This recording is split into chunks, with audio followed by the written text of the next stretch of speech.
According to Yahoo Finance, 69% of Americans currently live paycheck to paycheck, and that's a sharp increase from 50% just 2 years ago. Now, most of these people will never escape the paycheck to paycheck living, and it's not because they're dumb or lazy, it's because of a few hidden traps that keep them broke forever. And so in this video, I want to give you the top 5 reasons I have for why people like this stay broke, as well as some practical tips to help you avoid stepping into those shoes. But first, before we get started, if you're new here, hello and welcome. My name is Cooper, and I'm a recent college graduate documenting my journey as well as giving advice to you all here on this YouTube channel. So if that is something you are interested in, feel free to stick around. All right, let's get into it. So first major trap that people fall into is lifestyle creep. And to kind of kick this one off, I want to cite kind of a study real quick. Studies show that people save less of their income as their income goes up, right? And so the tendency that we see across human nature is that as we get more, as we receive more to give out, to spend, we immediately just spend it all out.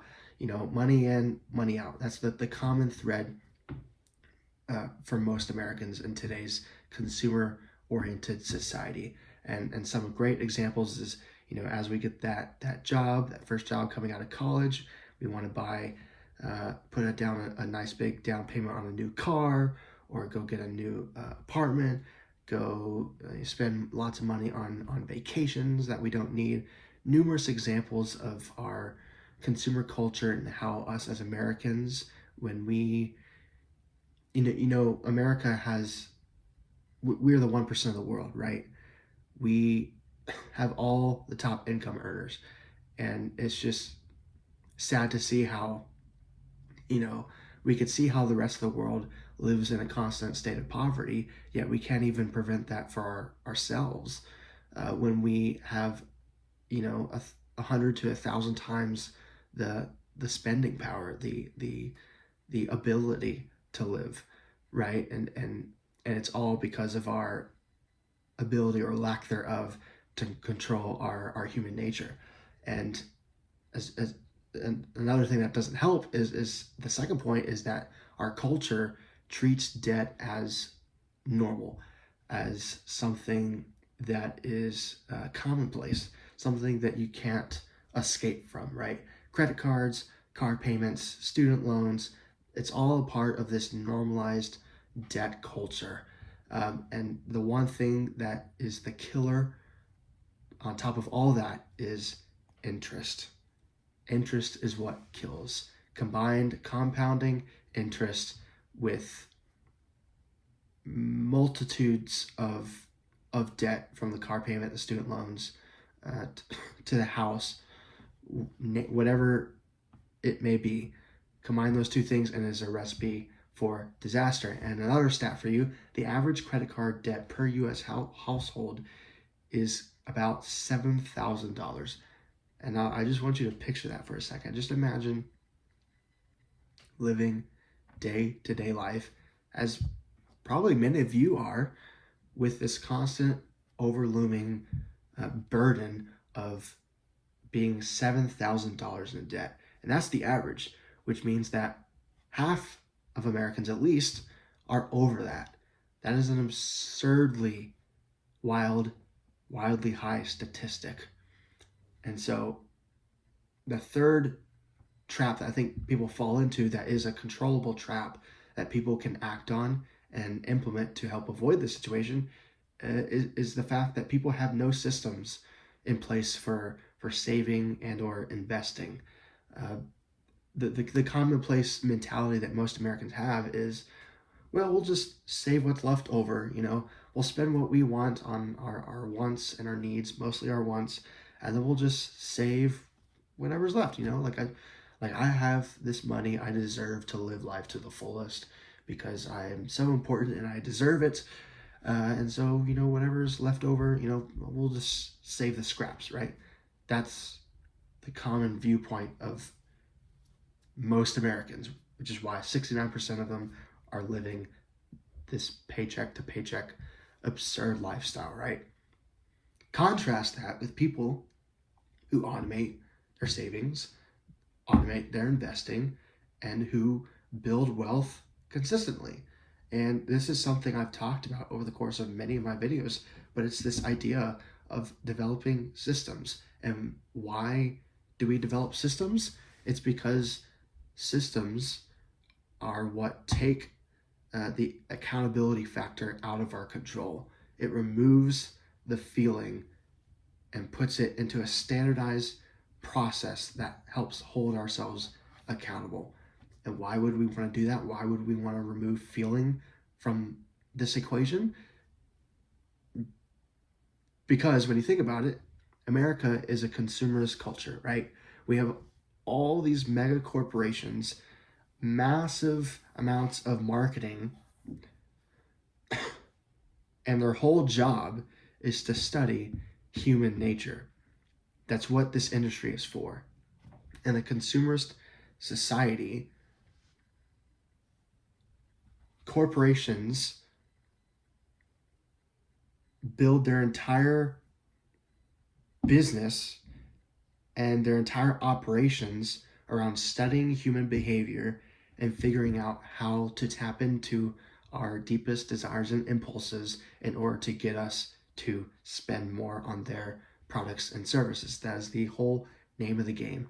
And frankly, it's quite arrogant for us to come along and say, well, like these corporations may study our behavior more than we do and know ourselves more than we do, but we know better, and we'll get the best of them. Well, say that to all the the billionaire corporations. They're doing pretty well, and fine by them. I have no problem with that. They earned it. They found a way to get people to buy their stuff. Good on them. Too bad for the people who fell for it and bought that crap and decided to give away their money, without a second thought about it, right? And so to avoid that, we can very easily just put in place systems and find ways to remove the kind of the human nature from this very fundamental part of our lives and what determines our level of fulfillment and happiness and how much we can enjoy our lives. And so kind of moving on to the fourth trap that people fall into is the lack of financial education in our society. Schools don't teach it. I took a financial education class, and unfortunately, good financial habits aren't taught. They'll teach you about all the numbers and the paperwork. Oh, here's what a tax document looks like. If Sally has $50 and she spends $20, how much does she have left? Like stuff like that, right? They don't actually teach you how to think about money and how to actually build the life you want and to become financially free if you so desire. Schools don't teach that. Most people just rely on bad advice from the internet, right? People like me, I'm young, like I'll give my advice, but you shouldn't necessarily just be listening to some wacko on the internet who just, talks to a phone all day for your financial advice. There's so much bad advice out there from, TikTok influencers trying to tell you, well, if you just, you do this and you do that. Oh, you grab some money from over here, you go take out a loan over here, and you put a down payment on a house, right? 0% down, no down payment on a house, or at a maximum of 3% down, and then you take that house, you have this big mortgage, but you're just gonna, you're gonna flip it, or you're gonna go find a renter. You're gonna find a renter who's gonna pay for your mortgage, and they're always gonna make the payments, right? There's so much bad advice out there that we just follow as gospel, because I think deep down we all like the idea of being financially free. We all want that, and that's good. We should. I want you to be financially free. I want to be financially free. But you won't do it just by listening to, some guru on the internet tell you how to do it, who probably isn't rich himself, or is faking it, right? It's gonna come from setting up those systems, educating yourself, saving, investing, learning the fundamentals of financial peace, right? And so the last pitfall, that people fall into is this mindset of short-term thinking, all about the now, instant gratification, no thought put into what their life is going to look like long term, right? All about just chasing the instant gratification instead of the long game, the idea of building long-term and generational wealth, right? An example is, think how well Apple's doing. Every single year they have the new iPhone coming out, and every single year they got thousands of people lined up at the front door ready to buy the new iPhone. It's the same people every year. They don't need a new phone. Their phone works fine. They just want to get the newest one just because it's the newest one, and they'll be flashy. They want to go on Instagram or go into their job or school and flaunt their new device. Ooh, I have, check me out, Rob. I got the new iPhone. It's like, wow, buddy, so cool, but that's not what makes you cool. Like, if you want to do that, if you got the money and you want to spend it on that stuff, by all means. But if 69% of Americans are living paycheck to paycheck, I think I can speak for most of us that we're not in a position where we, ought to be doing that, right? And so going back to this short-term thinking idea, compounding interest can either be your friend or your enemy. Albert Einstein once said that compounding interest is the eighth wonder of the world. He who understands it earns it, and he who doesn't will pay it. And so if you don't start now, if you don't start thinking about the long term, eventually it'll be too late. You need to start saving now. And it doesn't require that much. I'm sure if you're at all into finance or have heard anything, you probably know of Dave Ramsey.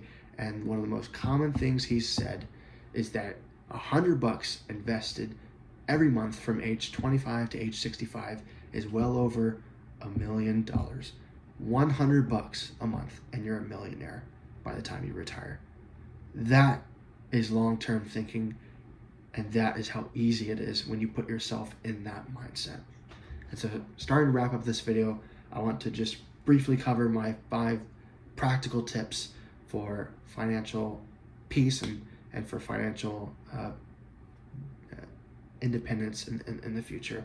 Number 1 is to automate your savings and automate your investments. Number 2, live below your means. Avoid that lifestyle creep that we talked about earlier in this video.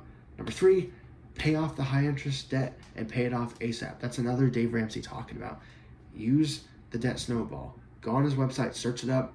All it is list out your debts, smallest to largest, put minimum payments on everything except the little one, and you attack that little one with a vengeance. And once that one's paid off, you roll the payments on to the next one, roll it down, roll it up, and it's this snowball compounding effect. And what that does is that while it may not be paying off the highest interest rate first, the snowball is better because it ignites the human will, the fight and the desire to become debt-free. Once you get rid of that small one, it's gone, and then you put all the money to the second one, it's gone, and then you're on the third one, it's gone. You're building momentum. That's the whole idea with it. And humans, when you instill momentum in them, momentum goes a long way in actually achieving your goals. So that is another big part. Number 4, educate yourself. Learn personal finance. There's so many tools out there. Books, podcasts, YouTube. Go learn. And last but not least, play the long game and embrace compounding interest. And with that, that's all I had for this video. If you found anything of value from it, feel free to stick around on this channel where I post new videos every Tuesday and Friday at 12 p.m. Eastern Time. And with that, that's all I have for you guys. So hope you guys have a good one. I'll see you guys on the next one. Godspeed.